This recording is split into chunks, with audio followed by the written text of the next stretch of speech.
Hey y'all, Daniel here. Welcome back to My Pop 5. Our next guest is a music and pop culture nerd we followed closely for about a decade now. Myke C-Town is perhaps best known as one-fifth of the music blog Dead End Hip Hop. Since 2011, the crew has been discussing music and culture, mostly through weekly YouTube videos. Myke himself also hosts a separate channel that is dedicated to his extensive record collection and covering some of his other favorite genres, notably a lot of punk and a lot of black metal. We had an unforgettable time talking to Myke about being a Buffy the Vampire Slayer loving punk in the South. After much anticipation, let's get into it. Here's our episode with Myke C-Town.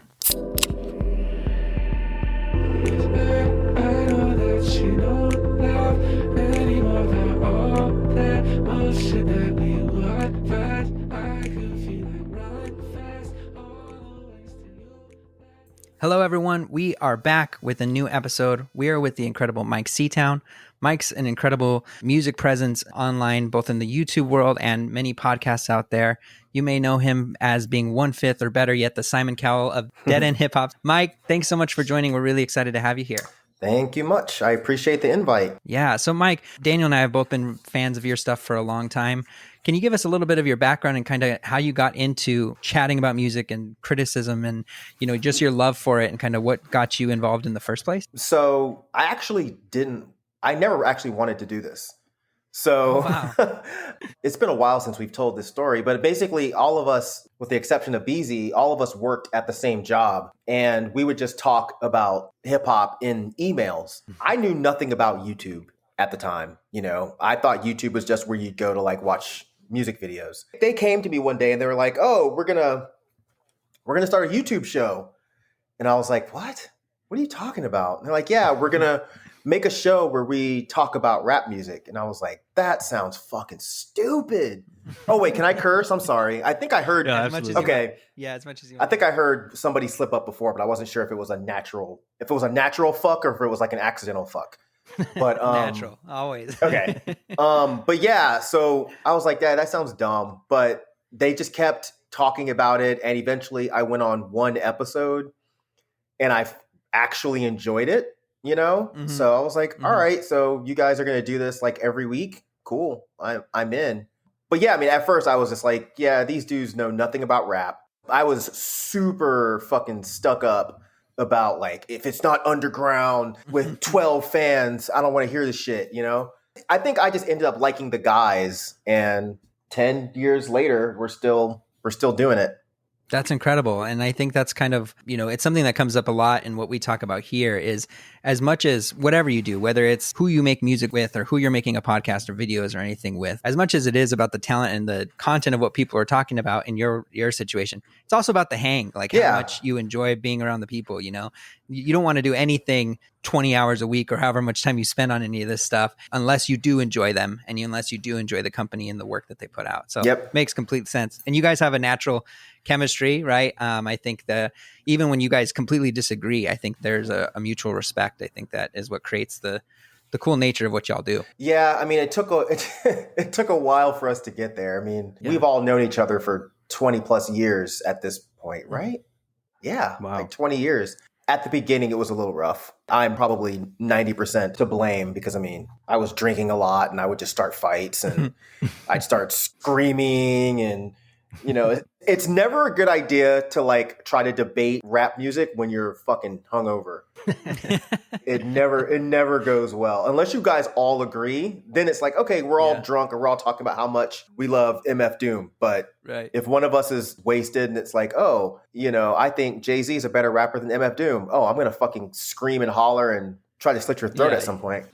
Yeah, and it's almost personal at that point. Yeah. Like, no, I'm standing my fucking ground. Yep. You're not going to tell me I'm wrong. Well, I am going to tell you you're wrong because you are wrong. And it's like, oh, you're kind of being an asshole. But, you know. If you don't mind my asking, what line of work was everyone in when you guys first met? Imagining something very off from music. Oh, God, dude. Yeah, so we all worked at a web design company. Actually, I can't even say it's a web design company. It's like an advertising company. So basically, the company we were at, they would go out and they would primarily take advantage of very old people or people who were just not internet savvy, and they would sell them these garbagey websites and promise them that they're going to get like hundreds of hits. They'd get like, 20 a month at best, because our websites were absolute garbage. Yeah. But yeah, I mean, I was a writer there. I was a consultant there. I was a manager there. Some of the other guys were designers, consultants. So really weird that that's where we came from, but that's the story. Yeah. That's the best sometimes when you just stuff comes out of nowhere and organically just happens. So I think that's why it happens. If it were contrived, you probably wouldn't have the success that y'all have had so far. This is true. I agree with that. Yeah. Well, let's get into it, Myke. We ask everyone here at the start to list their pop 5 with no comment, no context. Do you mind listing your pop 5 for us? Sure. I didn't put these in a particular... No particular order. Okay, cool. I listed the first one, which was just an obvious choice, which is The Cure. Then I gave Buffy the Vampire Slayer, Charles Bukowski, David Lynch, and Gleaming the Cube. We were both really excited about this. I was also surprised at the omission of hip hop, considering how much of that is in this space here, but we love it nonetheless. Yeah, I mean, so with this one, I kind of wanted to talk about shit that I don't always talk about. I've talked about The Cure a million times, but some of the other things on here, I don't think I've really talked about in a public space very much. Pop, I wasn't sure exactly how strict that was, because I know one of the episodes I listened to, the girl on there was talking about like indie rock. And so I was like, well, I don't know if I can list like an MF Doom or an LP or something like that, because it wouldn't be considered technically pop. Mm-hmm. So I was trying to kind of like steer away from that, I guess. Yeah, we're pretty loose with it. I think that's one of my favorite things about doing the show thus far is because we're not strict about it, the various different levels. We've gotten some people who have like talked about some of the rather obscure stuff, right? It's just like a specific essay or something that they found, and so it's like, cool, we'll roll with it, If something's impactful for them, it's nice to kind of hear it. But yeah, let's get into it. I know you said you've talked about them quite a bit, but I'd love to kind of start with The Cure. Why don't you tell us a bit about your kind of introduction to them, what you loved so much about and why it's here on your Pop 5? Yeah, so with The Cure, I kind of, and this is, I hate to start off so dark, but I kind of credit The Cure for, God, really for me being alive still, I think I would have fucking hung myself in high school if I had never heard Disintegration, I think that album in particular, it really made me feel less weird for being kind of sad about stupid shit or shit that eventually won't really matter. Because, when you're in high school, everything matters. Like when you're in high school, like if you walk by a girl that you sort of have a crush on and you drop your book in front of her and you have to bend over and pick it up. Who cares, right? But in high school, it's like, oh my God, I dropped my book in front of Cindy and now I'm forever going to be the book dropper, and I want to kill myself because I'm the fucking book dropper guy. Yeah. But compile that onto, me being this awkward, weird kid that moved to the South from California, had no friends. I was quote unquote too white for black kids to hang out with. And then the white kids just didn't want to hang with black kids, period, because they were, racist, I guess. But yeah. Fair. But yeah, I was fucking picked on daily. I would go home every day and just be like, God, man, life is fucking stupid, man. Life sucks. Life is trash. Then you find an album like Disintegration where you have this guy who's been making albums for, at that point, years. And he's like, yeah, life does kind of suck, You're not weird for thinking life sucks, because you'd watch TV and you see all these people that are happy, because sitcoms were the thing at the time. So you'd watch sitcoms, everyone's laughing and joking, and every dude's got a girlfriend, even the ugly dudes. So it's like, oh man, so what the hell's going on? Like, what's wrong with me? And then here comes Robert Smith. He's just like, man, nothing's wrong with you. Life is just stupid. Life is fucking stupid, but you can make it because I made it. So it's like, all right, gotcha, Robert, 10-4. I'll stick around for a little longer. What age were you when you moved to the South? And was it like a small town or was it like a pretty big area? Oh man, I didn't know we were going to get into this. This is good for you. We'll get back to the show in just a moment. No, this isn't an ad read, but we do have a couple things that we'd love to share. I've been getting quite a few questions about how you can support the show. The truth is you're already doing it by listening. But if you're looking to do a little bit more, the best way is to support our show is to rate, review, and subscribe on Apple Podcasts. Rating and reviewing truly does make all the difference for podcasts. So leave us a review, and in that review, tell us what your Pop 5 is, and we'll read it on the show. Another way to help us out is just following us on Instagram at MyPop5. We post short recaps of the show and include video or music clips that are referenced in the episode. They're some of our favorite pieces of content to produce. Anyway, thank you again for listening, and we'll get back to the show. So I was born in Boston. Then I moved to California when I was like 5. And I was in California until I was like 12 or 13. Mm-hmm. I moved from California to a city called Conyers, Georgia, which I guarantee you've never heard of it. Nope. So Conyers, Georgia is known for like maybe 3 things. One of them being there was a show called In the Heat of the Night, which you guys probably don't know of, but I guarantee either your mom or your grandma knows about the show. It's like an older show. Carol O'Connor, who played Archie Bunker. It doesn't matter. Either way, that was like the least popular thing, right? The second popular thing was we had a lady there that every year she would see the Virgin Mary in the sky, and people would come from all over, like legit all over, just to drive to her house and sit in her front yard and have her tell them what the Virgin Mary was saying.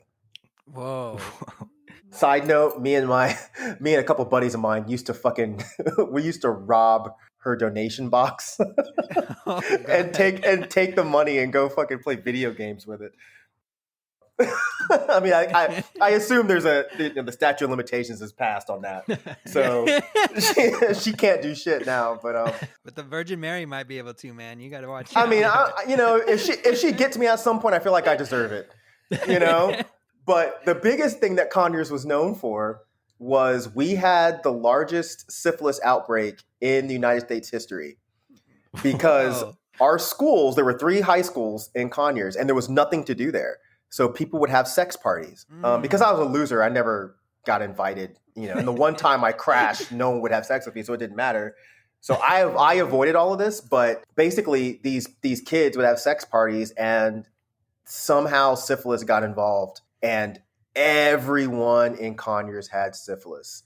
It was so bad, bro. They made a documentary about it on PBS called "The Lost Children of Rockdale." Oh my gosh. Yeah, that was my high school experience, man. All the cool kids were going to sex parties and they ended up getting syphilis, and I was going to fucking punk rock shows and got nothing, got stupid tattoos, and that's about it. That was my class and the class after mine. So I left Conyers and went to Georgia State. So I left Conyers and moved into Atlanta. And my first year in school, my best friend at the time, Will, called me up and he was like, yo, he's like, that's where C-Town comes from. It's Conyers. Nice. But he's like, bro, C-Town's on TV. And I was like, what are you talking about? And he's like, yeah, man, they made a documentary about the sex parties. And I'm like, what? Are you serious? The Martha's Vineyard sex parties? He's like, yeah, dude. And I watched it, and my mom saw it, and she was like, tell me you weren't doing any of this. And I'm like, are you serious? Have you met me? No. I wasn't going to sex parties. I was going to stupid punk rock shows. You know that. There's no sex being had at straight edge punk shows. There's no sex there. You brought it up, and I was thinking that you were maybe, removed from this historical event. But no, you lived right through it. I went right through it, bro. That's incredible. Yep. I watched the documentary and I was like, oh, I remember that girl. Yeah, I thought she was super cute. Good thing she didn't think I was cute. Wow. This was a detour. I asked the question initially because the reason I had asked is, as we were talking about The Cure, you talked about that painful feeling of like, once you become one thing in high school, that's you forever, right? Yeah. And I think in small towns, that's even more so the case. If you go to the same school, elementary school through high school, like you can mess up when you're 6 and then that's it. You're that kid until you're 18, Yep. At 13, it's still the same case, right? That's still, 5-6 years that you're just stuck with people's impressions of you, no matter how much that changes, especially in a small town like that. Yeah, that's absolutely a fact. The smallest things. I remember I got a huge pimple on my nose. And this girl, Dee Dee, told everyone it was a wart. And I was wart nose for like a year and a half. Here comes wart nose. There's wart nose. And you look back on it now and you're like, that's fucking stupid. But man, who wants to be fucking wart nose at 13? Stupid. Man, shame on Dee Dee, man. Yeah, Dee Dee sucks. Dee Dee totally sucks. Hope karma got her. I hope so. Hope she has a huge fucking wart in the middle of her forehead and they call her like unicorn or something. Oh, man. When was it that you actually moved to the Atlanta area?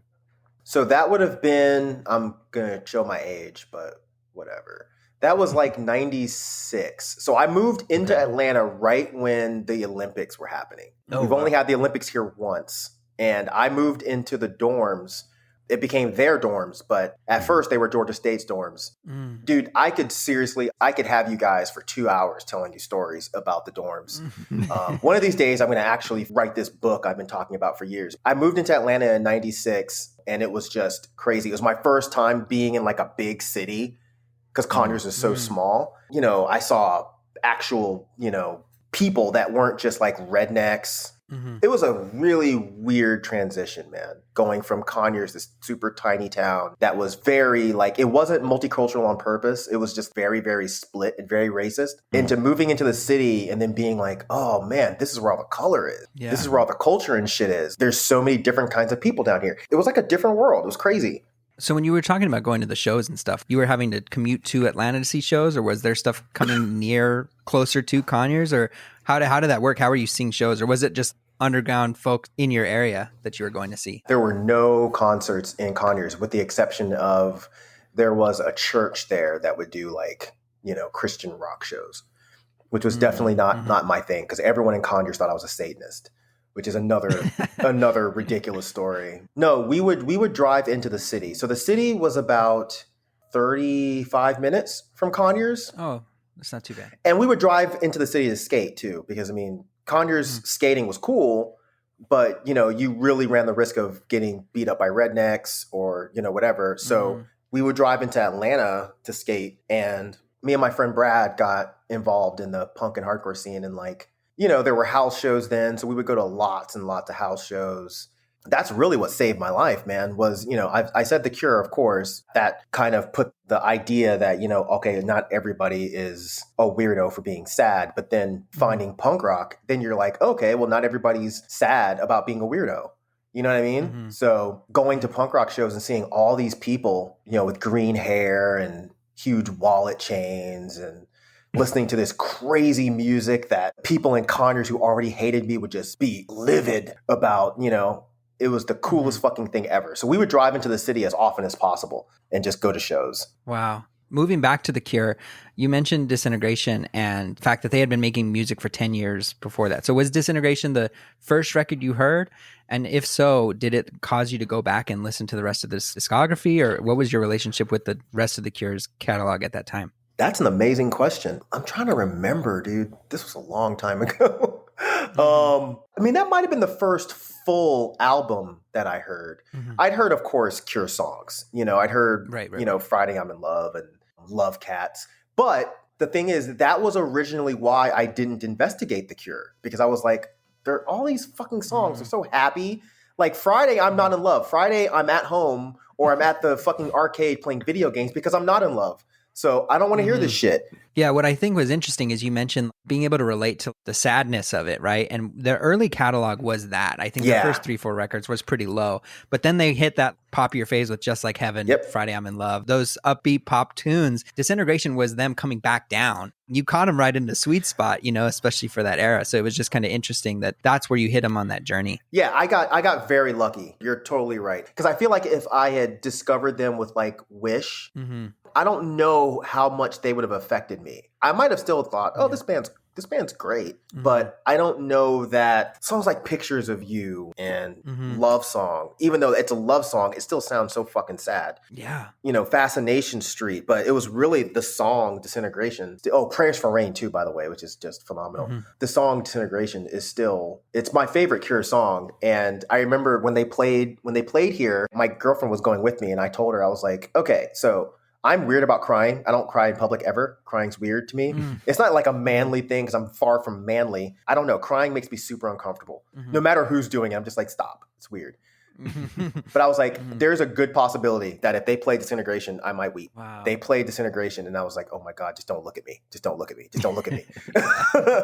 But that song, God, man, it's just a perfect song. It's always this one specific part that gets me. He says, dropping through the sky like the glass of the roof, like the roof of your mouth, through the mouth of the eye, through the eye of the needle, it's easier for me to get closer to heaven than ever feel whole again. For some reason, every time that part comes on, I feel it coming. Like, oh, even if I'm by myself, just that part, it's easier for me to get closer to heaven than ever feel whole again. So when I heard that in high school, I was like, God, this guy is also saying that it's easier for me to just kill myself or be dead than to actually feel whole. And people will listen to that kind of thing, like people that don't understand this type of music, and they'll just be like, oh, well, this is going to make people kill themselves. And it's like, no, motherfucker, this makes you not want to kill yourself because you can identify with someone else that feels just like you, so you no longer feel alone. So that's what that album did for me. Like, that album really was just like, oh, man, I get what you're going through. You've never met me. I'm way older than you, and I live across the globe from you. But I totally understand exactly what you're going through. That's how I felt. Yeah. Wow, that's powerful. I'm curious too. You hear all the time, there are people in this world who I don't necessarily understand, but that don't have that relationship with their music or haven't had that connection with music or art in general, right? Yeah. Their relationship with music is it's what's on at the party or at the beach or whatever. And that's kind of just that, you know? I'm curious, what do you think it was about music in general that made you so analytical and so opinionated about the art and what it stands for? I think it's just a matter of certain people's brains work differently than others. You know, I'm not always over analytical. At least I try not to be. Like, there's a lot of music that I listen to that I really couldn't break down to you. I listen to a lot of black metal. I can't sit here and really have an in-depth conversation about why I like music that sounds like it was recorded in a dumpster underwater. I can't really explain that. But when it comes to something like The Cure, and sitting with it for so long and studying it for so long, and the fact that it actually does affect me as a person in a way that nothing else has, it just makes it easier for me to kind of be able to be analytical about that type of music or about music in general or art in general. Because I can say, okay, my first experience with basically not wanting to be dead, my first experience with that is finding music. And music was the thing that I could come home after a day of people calling me FAGGOT all day, or, you know, throwing fruit cups at me or whatever. I could come home and just throw on a Fishbone album and be like, yeah, those guys get it. Those guys, I want to be like those dudes one day. You know, well, why? Because in this song, he says this, and this makes me feel this. That's when I really started to get that sort of brain, where I know a lot of people just put on music and they're just like, oh, this is for fun, this is for entertainment. But I think when you talk to people who can legitimately say that music saved their lives, they just think about it differently for the rest of their life. Yeah. I'm 20 years removed from this shit happening, but I still think about music that way. I don't want to. I wish I didn't, honestly. I do. I wish I didn't, because if I didn't, I can enjoy a lot more music than I actually do. Yeah, that's a good point.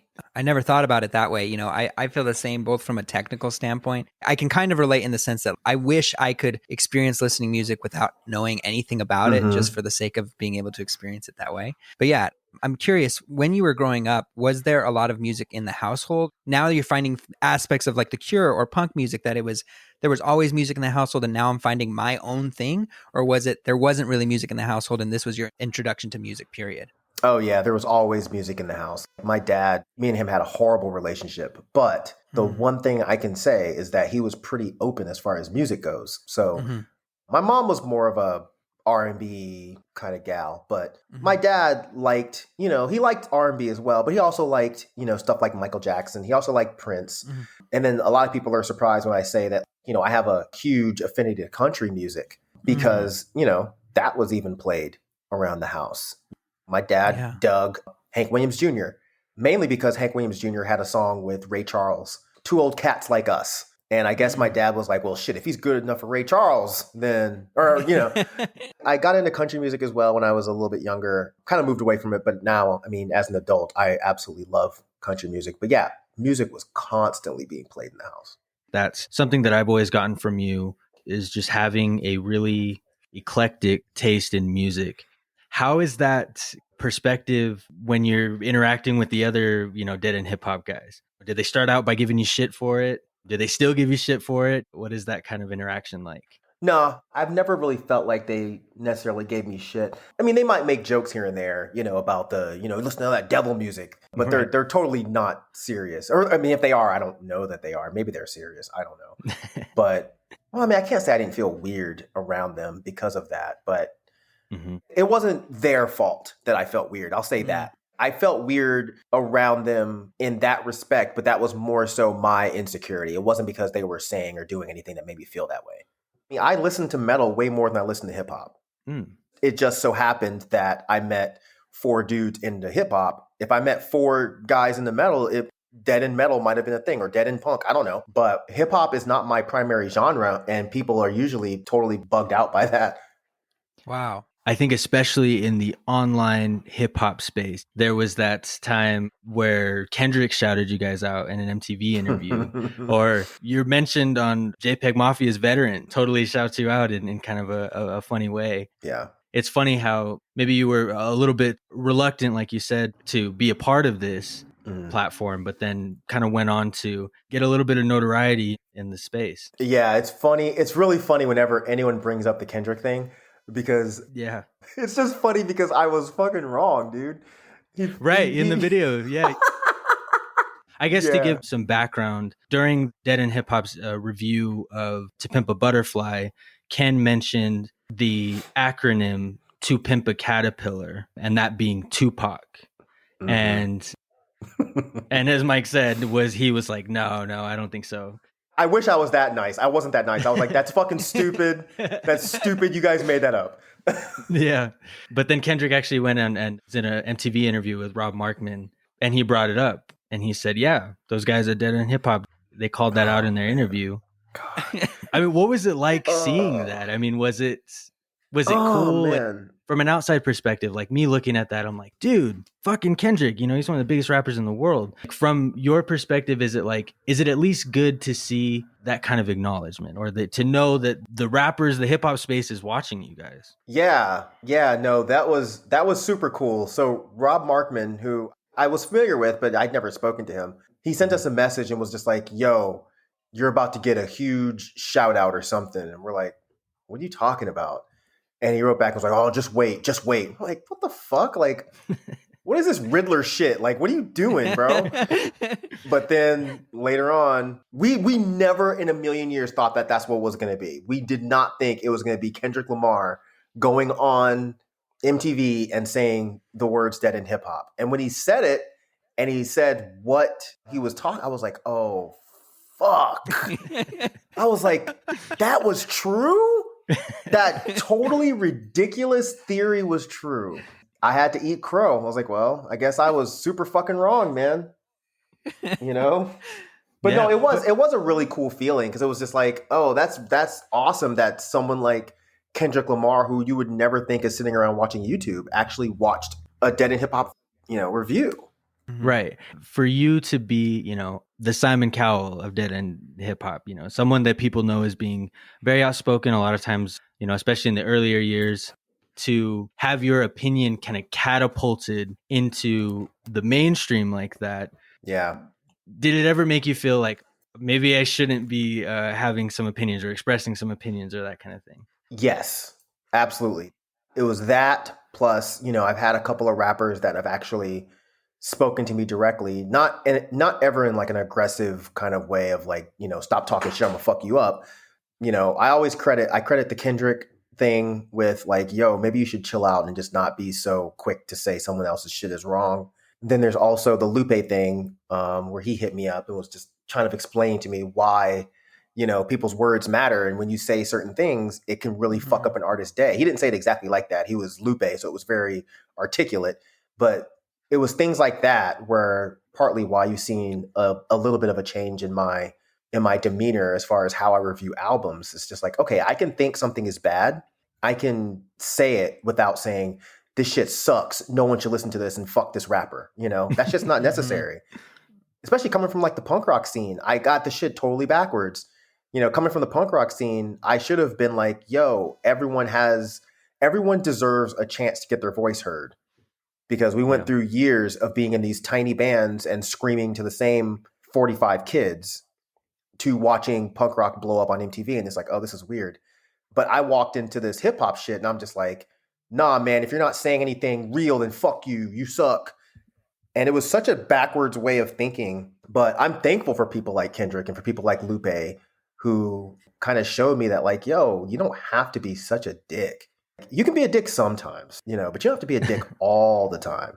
Yeah. That's what's hard too, I think, just because it's what grabs attention sometimes, to be entertaining, So if everything was, I respect your opinion, it's not for me, the videos would be 2 minutes long, sometimes. Not to say that, you have to have a ton of animus, but sometimes that is what's entertaining. And so you probably had some good responses or people who felt similarly to you that might have helped influence that. So I'm sure there's that balance of figuring out what makes sense. Yeah, if I was never being an asshole and starting fights and screaming, Fantano would have never seen a video and did a collab with us and shouted us out, and we would have never gotten the subscriber base that we got. I think Fantano saw the Little B review, which I've still never watched. He saw the Little B review and was like, oh, I like these guys. They're screaming and yelling and fighting, and it's entertaining. I want to do a video with them. And, that's how we blew up, Mm-hmm. Yeah.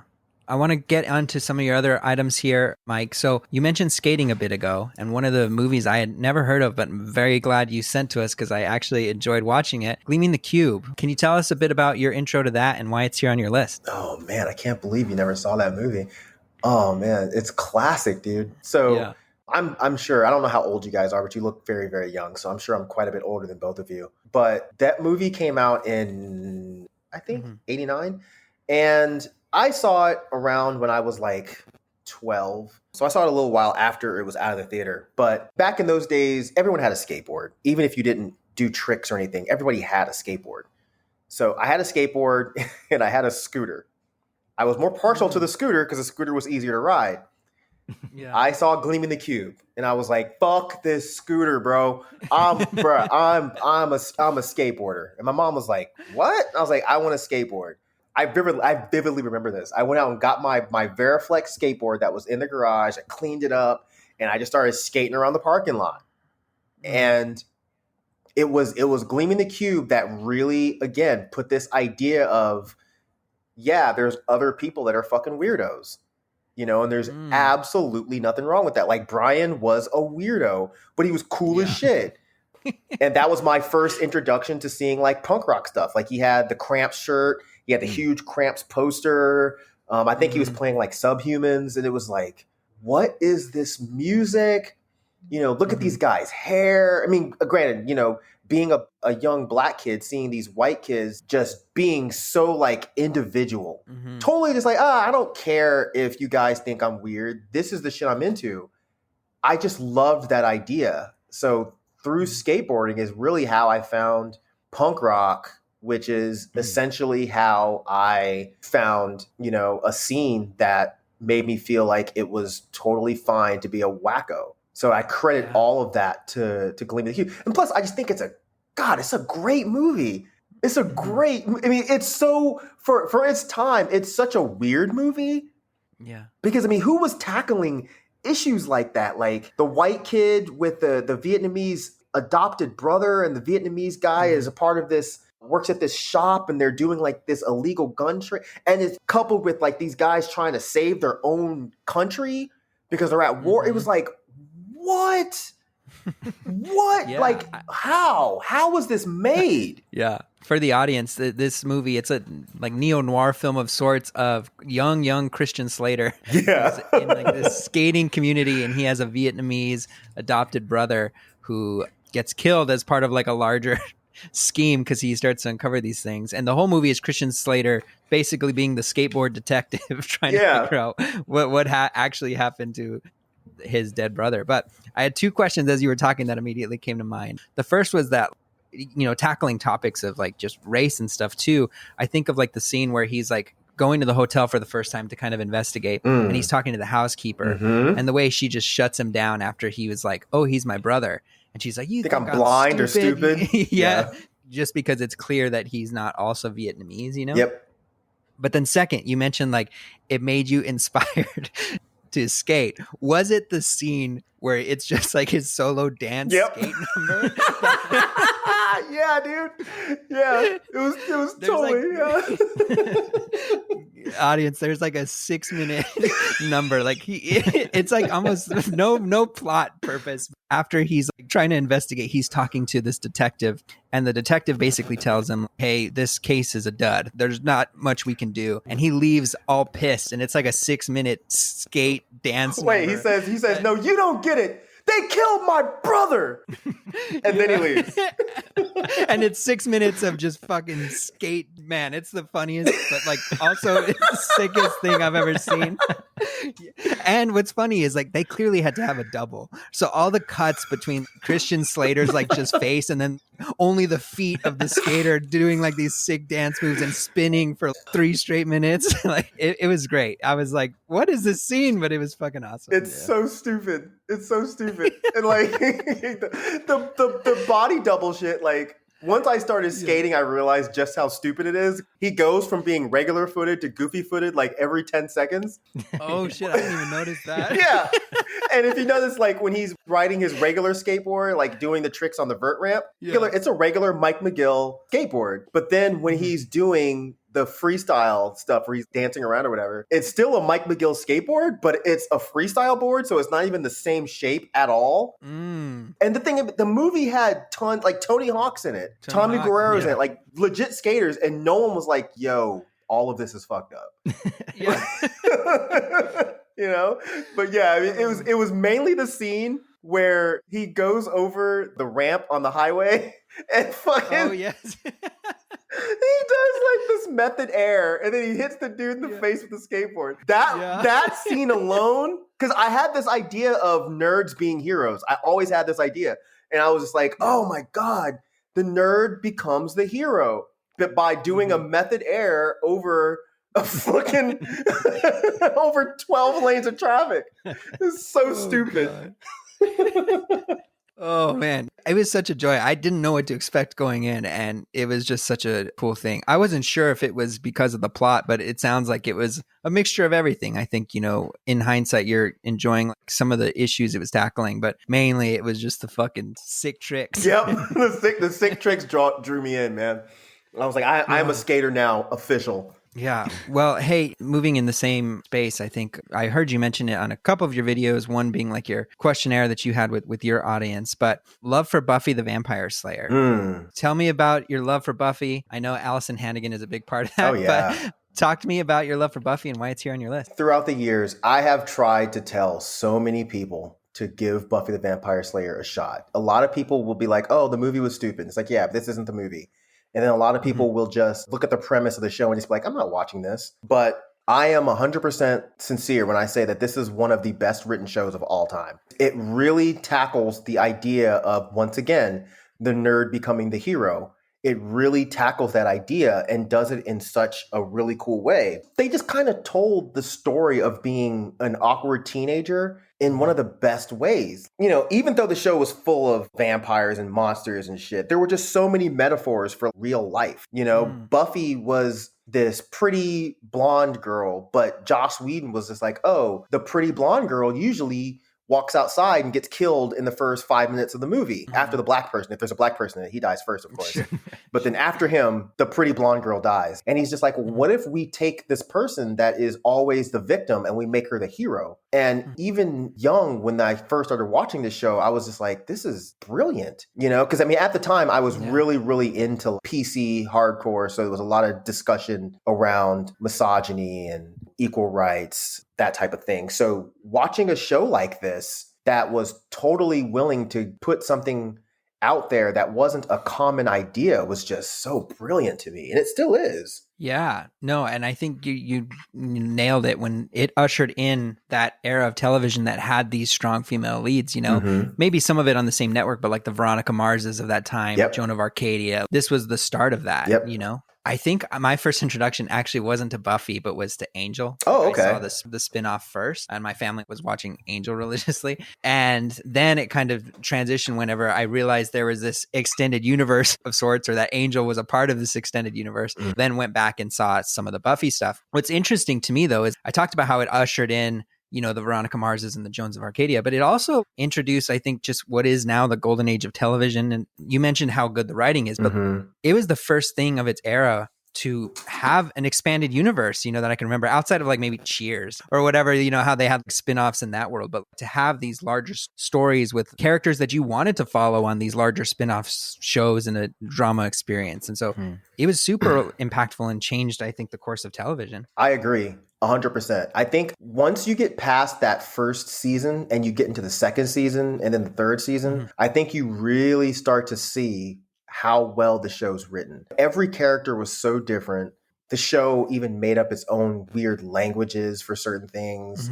But it was just, I don't know, man. I just always get stuck on this idea of nerds and losers saving the world. Because that's how me and my friends felt. We were losers and nerds, but we were in punk rock bands and we sang about sexism and homophobia and racism. And we literally thought that, so ridiculously stupid now, but we really thought that we were going to change the world to the point where all of those, inequalities were going to be gone by the time we were adults. We were like, this is going to be the last generation that has to deal with racism and sexism and all these things. And it's so stupid to relate it to Buffy, but really, like when you watch Buffy, it was this small group of kids that protected the world over and over and over again. And you watch this young girl who's dealing with growing up and, taking on roles that she wasn't ever ready for, losing her mother. Oh, am I giving spoilers? Have y'all watched Buffy? Yeah. No, okay. You're good. Keep. But yeah, like losing her mom and then having to take care of her kid sister, having to learn how to pay bills and then dealing with relationships with dudes. I could be making this up, but I'm almost sure that Buffy was, if not the first, one of the first shows to show like a lesbian kiss. I feel like I remember reading that. I hope I'm not making that up, but I think I remember reading that it was one of the first shows to show a lesbian kiss on network television. Where in those days, something like that could be the end of your show. But the fact that Joss Whedon was ready to just go all out and be like, yeah, we're going to make Willow a lesbian, which that wasn't common back then. You didn't see that shit on TV all the time, but Buffy did it. It really is an amazing show. It's dramatic. It's heartfelt. It's funny. It's quirky. It's snarky. It's just so good, man. Yeah, I agree. I think they do a great job too of there's the drama with the vampires and everything too, but with there's heart, there's comic relief, there's, you get invested in the romance of it too, outside of the action and the, fantasy elements of it. When I was watching your video, when I first saw you bringing it up, you did your like 25 questions to get to know you. You had mentioned that you watched an episode and then it kept going and it kept going. I'm curious, what was your relationship with it? Because I know for me, when I was younger with network TV, there wasn't a Netflix you could just stream everything, right? How did you get invested in the show? Was it just having to catch the, I'm waiting for it to come on next week and then hopefully they do reruns and I can, try to piece it all together? Or what was your method to try and get the whole narrative? The show, I believe, started airing, I can't remember if it was 96 or 97, one of the 2 years. I remember, and now that you're mentioning Netflix and binging, I don't know how this happened, but I remember going home to do laundry at my mom's house. I literally just flipped the TV on and it was on some cute girls fighting a monster. And I was like, okay, I'll watch this. I'm in. I'm game. And that episode ended. I put my clothes in the dryer. The next episode ended. My clothes came out the dryer. And I just didn't get up. I remember watching 3 or 4 episodes in a row, but I don't know why though. Why would they have been showing 3 or 4? It must have been a marathon. It must have been like a marathon. Yeah. It must have, because it was definitely the first season. So maybe they were showing a marathon of the first season, but I watched like 4 episodes. I remember being like, shit, I don't want to get up and leave. I want to watch more of this. Somehow I ended up getting caught up from the second season on. I watched it week to week, and every roommate I'd have, they knew on whatever day it was, Sundays at 8:00, shut the whole fuck up. If you even think of speaking, I will fucking kill you, because this is serious shit. I need to watch Buffy. And years and years and years later, those friends are now going back being like, yeah, you were right. Buffy's great. I'm like, yeah, you should have listened to me. Some people don't know. So I was in a band also back in the late 90s. And I don't even know if the band members know this yet, but I snuck in so many Buffy references. And we were like a metal band. One of our songs had like a chant part, and the line was from Buffy the Vampire Slayer. And they don't know that. That's fucking hard. It's so ridiculous. And looking back on it, I don't know what made me do it, but I'm sure you don't remember if you've ever watched the show. You don't remember this episode, but there was one where there was like a ventriloquist dummy that was killing people. And right before the ventriloquist dummy was killing this person, he just said something like, "I will be flesh." And one of our songs, that's like a chant part at the end where I'm saying that over and over again. And you know, at the time, you're like, "Oh, it's so evil. It's dark. And oh, man." I'm like, motherfucker, it's Buffy, bro. You don't even know that shit. It's Buffy the Vampire Slayer. Oh, man. Well, hey, I know we're getting close here on time, so I want to go ahead and move on here to the next thing here. Buffy, audience, if you haven't watched it, you're hearing the rec, go check it out. Yeah. Bukowski. One of the things that I found interesting is your email signature, as we've been kind of going back and forth here, is a Bukowski quote. Tell me about your kind of intro to him and his work and what you found so impactful. So my roommate is actually the one who put me on to Bukowski. You know, I've been a writer for years, but it was one of those things where it's like you find something that makes your own writing make sense. I had been writing like Bukowski and had never read a single thing by Bukowski. And when I picked up the first book I ever got, it was called Betting on the Muse. It's a collection of poems, very short poems. And the way he wrote, prior to that, I didn't really understand that poetry could be that abstract, but at the same time, that on the nose. Like he would really just write a 2-page poem about being at a bar and his napkin getting too wet from the drink, sitting on it. But it's just the way he would say it would just be beautiful, beautiful. And for being such a disgusting human as he was, the fact that his writing was seriously beautiful. Yeah, I think it was from the same one, actually. I think it's in Betting on the Muse, but he has that one. I think I have it here. Let me get it up here real quick. Yeah, I just stood up to get the book. Yeah, it's about the rain and the cat. So sleeping in the rain helps me forget things like I'm going to die. And you're going to die and the cats are going to die. And it's still good to stretch out and know you have arms and feet and a head, hands, all the parts, even eyes to close once more. It really helps to know these things, to know your advantages and your limitations. But why do the cats have to die? I think the world should be full of cats and full of rain. That's all. Just cats and rain and cats. Very nice. Good night. That's one of my favorite pieces. It really is. Yeah, man. It's just like, it's beautiful. Like, you know, just you talk about like just the imagery that you get and it's beautiful. You come across so many of those things, you know, even like a much shorter one where it's just like, how can you be true and kind at the same time? How? Small little moments. That's a feeling I've had, but never really was able to put into words or to articulate. And sometimes just when you come across something, it's just like, I know that feeling. And it's precious when you come across something like that. Yeah. It's really like a ding ding moment. Being someone that's obsessed with cats, that was always just like, wow, that's amazing. You know, I just grabbed it. And the thing about this book that's so great, I won't read a whole poem or anything, but the thing that's so great about this book is you can literally just turn to any random page. I just turned to just a random page, 271, and just listen to this. By the time they get your book, you are no longer your book. You're on the next page, the next book. Something that simple. But yeah, Bukowski, you know, that led me to get into stuff like, you know, John Fonte and Kerouac. And, you know, I said on a couple episodes back on Is the Myke Salon, they had no idea that I really used to want to be like this black beatnik poet. I wrote a lot. I used to do like slam poetry and shit. But yeah, Charles Bukowski is just, he was an amazing writer.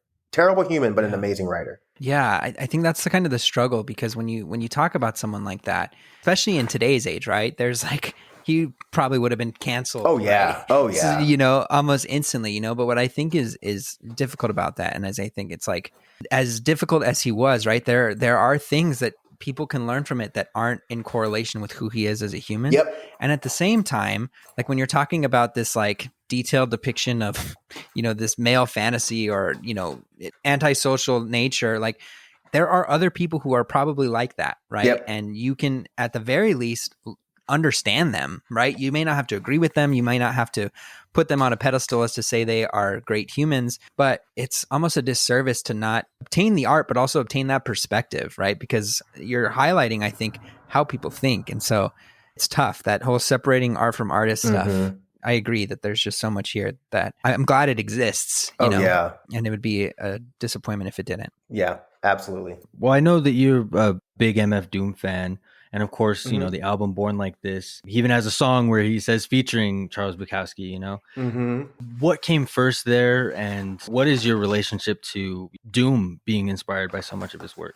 I just thought it was another reason to love Doom, you know, and when you read Bukowski, it totally makes sense why Doom would be super into him.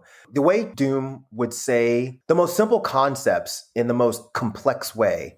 You look at Bukowski and you flip that on its head. You know, he would say the most complex things in the most simple way. You know, I think that both of those artists, they so understand how words work and how words are supposed to make you feel. You sit down, you listen to accordion and you're like, God, how the fuck did he compose this?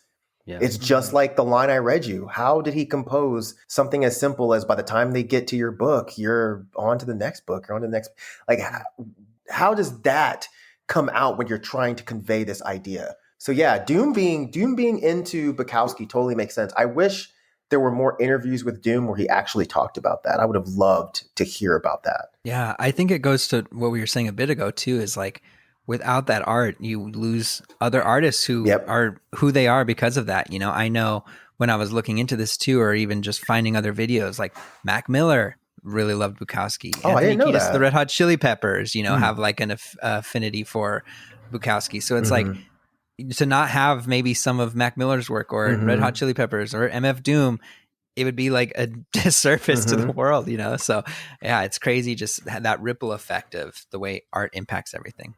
Yeah, that's interesting. I never knew Mac Miller was a Bukowski fan. That's really interesting. I'll find the video again and send it to you in our email thread. Yeah, please do. So you can see it after. Yeah. Awesome. Well, hey, we'll get to your last one here, Myke. David Lynch, incredible director, filmmaker. Tell me, what was your intro to David Lynch and why do you love him so much? Oh, I'm trying to remember. I'm pretty sure the first thing I saw by Lynch was Blue Velvet. And David Lynch, I feel like, is the beginning of me just being like, oh, so art really doesn't have to follow any kind of linear idea. You know, the whole idea of everything is art was really kind of pushed by Lynch. I hate when people try to exclude certain things from categories or genres because they don't like it. Oh, Death Grips isn't hip hop because I don't like it and it doesn't follow this, blah, blah, blah. Or, you know, Lil Yachty isn't hip hop because he doesn't do X, Y, and Z. And it's just like, well, no. One, you don't get to say what is or isn't a part of art. I accept everything as art. Now, you don't have to like everything that's art, but you can't say that this art is objectively bad. That idea doesn't exist. Right. So Lynch was really the one that kind of pushed that idea. One of my favorite Lynch quotes is he says, I don't know why people expect art to make sense when life doesn't make any sense. And it's like, I could go outside right now. I might have, you know, a moth fly in my eye, and then I might step in dog shit. Or there might be a homeless person across the street that starts talking to me about aliens and Mad Dog. Those things are completely random and weird, but life is random and weird. So when people look at art and they're just like, oh, this doesn't make any sense. Well, your fucking life doesn't make any sense. I guarantee it. I guarantee your life makes no sense.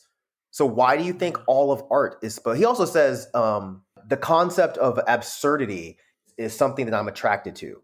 That's kind of the same idea. And that's kind of how I am now. It's just like the things that other people would find completely absurd, like MF Doom making an entire song about food that just why? But the fact that you can do it so well, I'm totally attracted to that. Or the idea of something like, you know, noise rap, two ideas that shouldn't go together, but you have groups like Death Grips and, you know, and Moody Black and Dialect that combine these two things. Some people will be like, that's totally absurd. And I'm like, but that's kind of the point, isn't it? Like, isn't art supposed to kind of challenge your perceptions of things? You know, it's supposed to be absurd. You know, it doesn't have to be, but in my world, it's supposed to be absurd.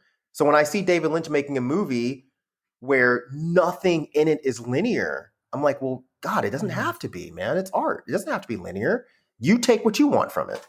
The first thing comes to my mind, David Lynch related in that vein is, and I just started it, so please don't spoil the end of Twin Peaks for me if you've seen it. But, okay. I took the opportunity to start watching the show, and in the first couple of episodes, first kind of dream sequence that Agent Cooper has, and I remember sitting there watching through it, and I'm kind of just like, I don't get this. This is some pretentious bullshit, And then realizing that, like, oh, wait, this is a dream sequence. And this is exactly how dreams are. Nothing makes sense. It's just these random things, or you see someone who you know in real life, but they're not the person that you actually knew, like those kinds of things, to see that represented visually. And I'm like, that's fucking brilliant. Like, I had never experienced something like that before. How do you even write that? Like, I don't even know where to begin. Exactly.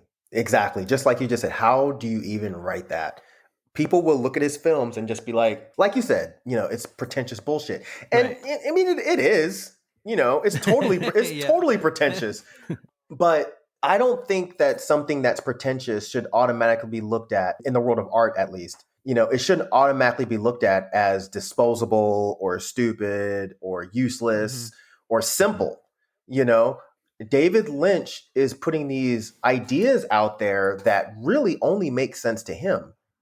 He's not concerned with that shit making sense to anyone else.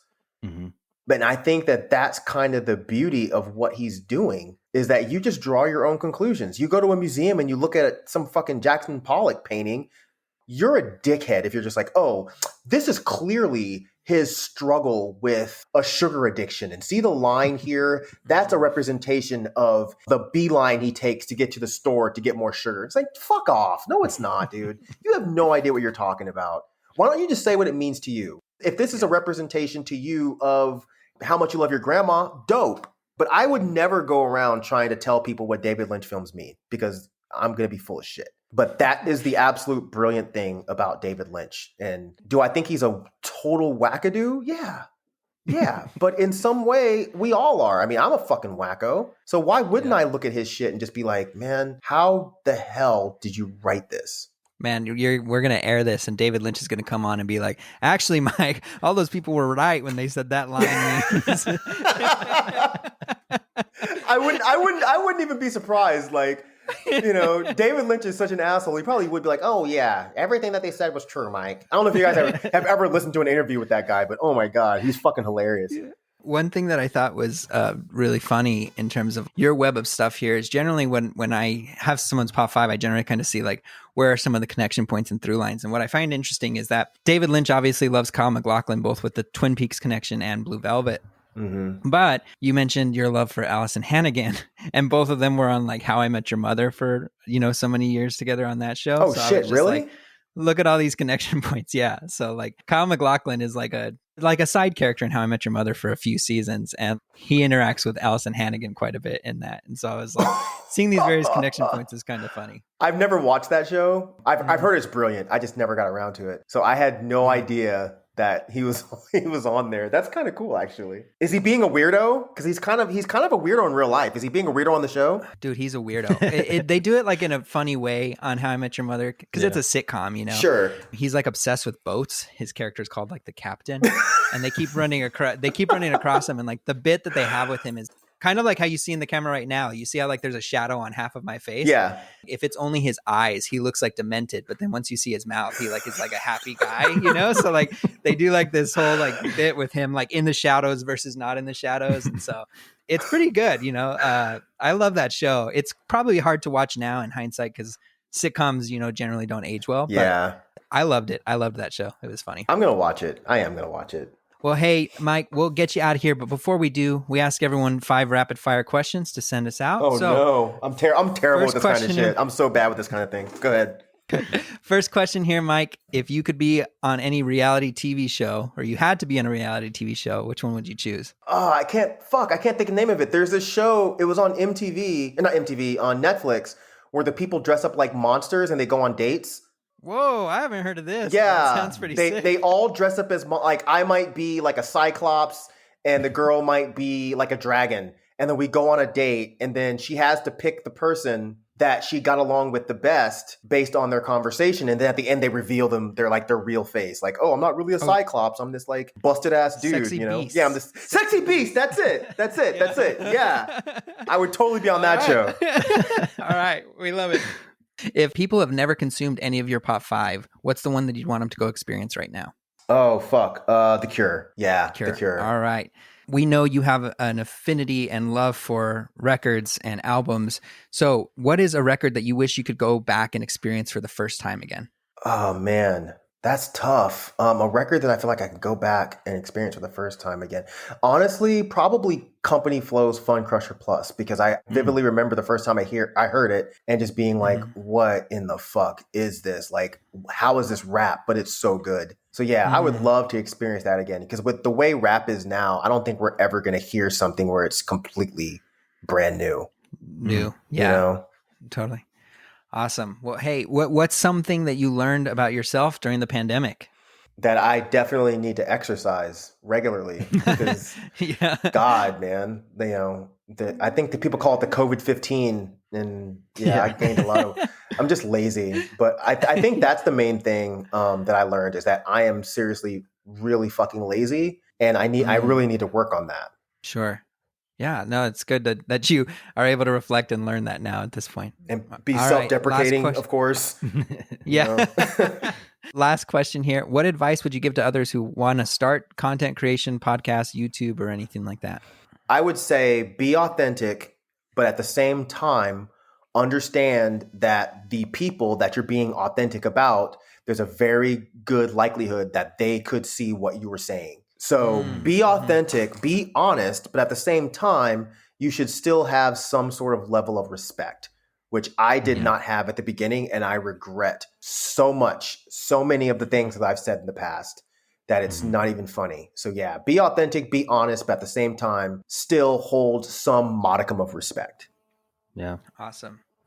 Last thing here then, Myke, anything you want to promote? Where can people follow you? This is your time. Let us know where the people can find you. Okay, sure. They can find, well, I'll give the bigger channel first. Like, no, fuck that. I'll give my own shit first. Just in case they happen to turn it off after my shit. You can find me MykeCtown.com. That's MykeCtown.com. From there, you can go to my YouTube channel. You can go to my Twitter. But yeah, I mean, I do my own channel where I talk about records. I talk about just random shit that I don't get to talk about with Dead End Hip Hop, which Dead End Hip Hop is my other channel, which you can find that on YouTube at Dead End Hip Hop, where we do music reviews, we do culture critiques, conversations. So yeah, I try to cover the gamut of things, you know.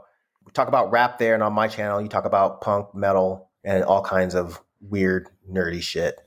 So...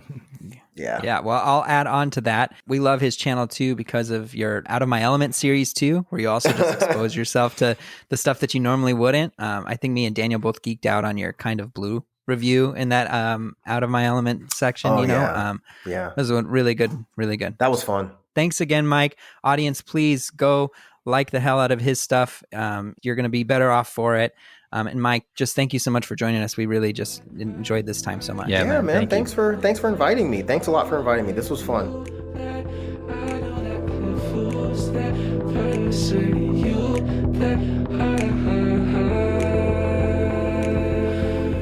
All right, y'all. That's it for today.